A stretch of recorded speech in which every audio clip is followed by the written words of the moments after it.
बिस्मिल्लाहिर्रहमानिर्रहीम। अस्सलाम वालेकुम दोस्तों, उम्मीद करता हूँ आप बिल्कुल ठीक ठाक होंगे। 29 मई सन 2024 और दिन है आज बुध का। ख़ासकर जो ओमान के अंदर फैमिलीज़ मौजूद हैं और उनके बच्चे जो 10 साल से ज़्यादा उम्र के हैं, तो ये वीडियो ख़ासकर उन अफराद के लिए है या फिर जिनकी शादी हो चुकी है और वो मुस्तकबिल में अपनी फैमिलीज़ को लेकर ओमान के अंदर आएंगे, या फिर उनके ऑलरेडी बच्चे इस वक्त मौजूद हैं और उनकी एज 10 साल से ज़्यादा है और वो ओमान में आना चाहते हैं, आएंगे। तो ये वीडियो ख़ासकर उन अफराद के लिए है। बाकी ये वीडियो आप अपने दोस्तों के साथ भी शेयर कर सकते हैं। तो बात स्टार्ट करते हैं जी। एक आर्टिकल के मुताबिक रॉयल ओमान पुलिस के ऑफिशियल ऑफिसर की तरफ से कहा गया है कि जो भी ओमान के अंदर मुकीम है, यानी जो खारजी हैं, एक्सपेक्ट हैं, उनकी जो बच्चे हैं जिनकी एज 10 साल से ज़्यादा है, अबव ऑफ 10 ईयर, तो उनके लिए जो रेसिडेंसी कार्ड है जिसको बताका कहा जाता है, वो लाजमी है उनके लिए।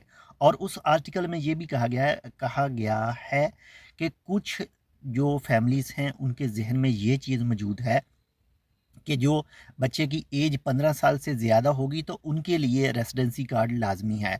लेकिन उसमें वाज़ेह तौर पर बताया गया है कि जो भी एक्सपेक्ट के चिल्ड्रन हैं जिनकी एज 10 साल से ज़्यादा है, तो उनके लिए लाजमी है कि उनके पास उनके नाम से जो है एक रेसिडेंस कार्ड बताका जो है उनके पास होना चाहिए।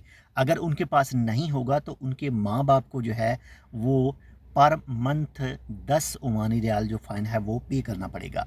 और आप तो जानते हैं, जब ओमान के अंदर जो कोई भी, वो चाहे बड़ा है, तो वो एंट्री करता है, न्यू वीज़ा लेकर आता है, तो सिर्फ 30 दिन का टाइम दिया जाता है उसको। 30 दिन के बाद में जो है, अगर वो अपना बताका नहीं बनवाता, अपना रेसिडेंसी कार्ड नहीं बनवाता, तो उसको पर मंथ के हिसाब से 10 ओमानी रियाल का जो फ़ाइन है वो पे करना पड़ता है।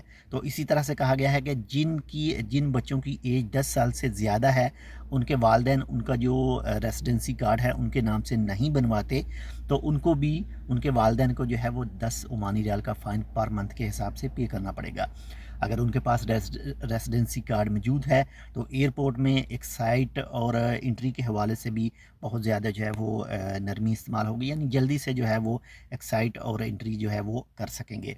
बाकी बहुत ज़्यादा अपना ख्याल रखिएगा, आपके साथ जो अटैच है उनका लाजमी ख्याल रखिएगा, और हमारे लिए आप इस चैनल टेक विद उर्दू को सब्सक्राइब कर सकते हैं और इस वीडियो को अपने दोस्तों के साथ भी शेयर कर सकते हैं।